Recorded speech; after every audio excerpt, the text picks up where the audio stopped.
Welcome back all dear students. आपका स्वागत है मेरी अनंता कोचिंग क्लासेस के अंदर। बच्चों, अपन बात करने वाले हैं बीज के बारे में। अपन ने फल के बारे में पढ़ा है, जड़ के बारे में पढ़ लिया, तने के बारे में पढ़ लिया।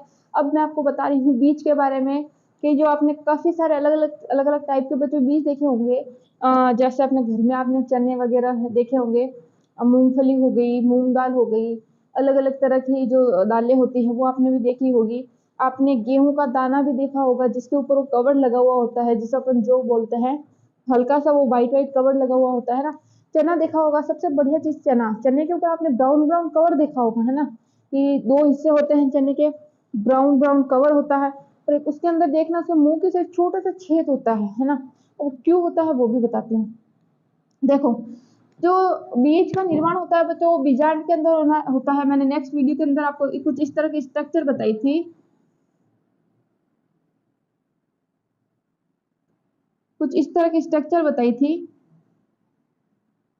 ये होते हैं बीज, और ये जिसके अंदर निर्माण होता है वो होता है बच्चों बीजांड, जिसके अंदर बीज का निर्माण होता है ना। इसका कार्य क्या होता है बच्चों? ये नई प्रजाति को ये लेकर आता है, नई प्रजाति का निर्माण करता है, मतलब नए पौधे का विकास करता है ना। तो देखो बच्चों, बीज का जो होता है बच्चों, दो भाग होते हैं। आपको चना इस तरह से कुछ दिखा होगा आपने, इस तरह से आपने चना देखा होगा। यहाँ एक छोटा सा छेद होता है। ये चने का आपने दो भाग देखे होंगे, है ना। चना ये बाहर की तरफ ऐसे कवर लगा हुआ रहता है, इस ब्राउन ब्राउन कवर। बीच के दो भाग होते हैं बच्चों। सबसे बाहरी भाग जिसको अपन टेस्टा बोलते हैं, आंतरिक भाग जिसको अपन टिग्मा बोलते हैं।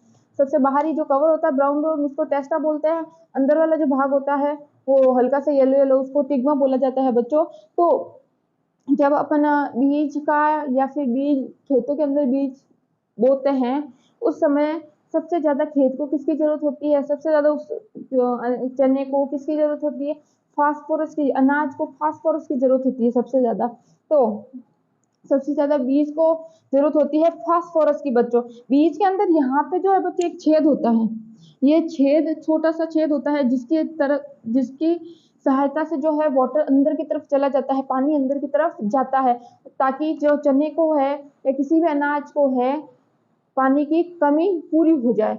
उसको पानी जब बीज बोते हैं ना, उस समय जो पानी उसको दिया जाता है, उसकी वो हल्के से छेद की सहायता से अंदर जाता है, जिसकी वजह से अंकुरण हो सके, उसकी पानी की कमी पूरी हो जाए। तो देखो बच्चों, किसी भी कोई भी अपन बीज वगैरह बोते हैं तो उसकी कुछ होता है कि कुछ कुछ चीजों की जरूरत होती है। वो देखो, सबसे पहले उसको जल की जरूरत होती है। बीज बोने के बाद उसको जल की आवश्यकता पड़ेगी, फिर उसको नमी की आवश्यकता पड़ती है, आर्द्रता की आवश्यकता पड़ती है बच्चों, फिर उसको वायु की आवश्यकता पड़ती है। सबसे बड़े जरूरत उसको तापमान की जरूरत होती है, सूर्य का उसको तापमान मिलना चाहिए। मृदा मृदा किस टाइप की है?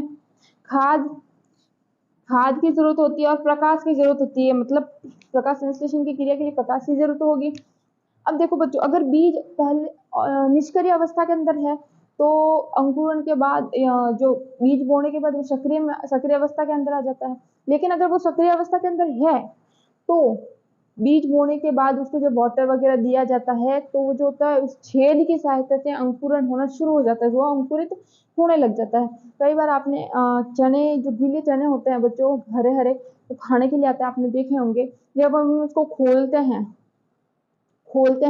तो उसके अंदर अंकुरित चना निकलता है, मतलब चने के ऊपर व्हाइट व्हाइट एक पूंछ की तरह लटकी रहती है, वो निकलती है, वो उसका अंकुरण होता है ना। क्योंकि वो कच्चे चने रहते हैं उस समय, पूरे पके हुए नहीं रहते हैं। तो बच्चों, बीज को सक्रिय होने के लिए इन चीजों की आवश्यकता होती है। बीज के दो भाग होते हैं, टेस्टा टिग्मा।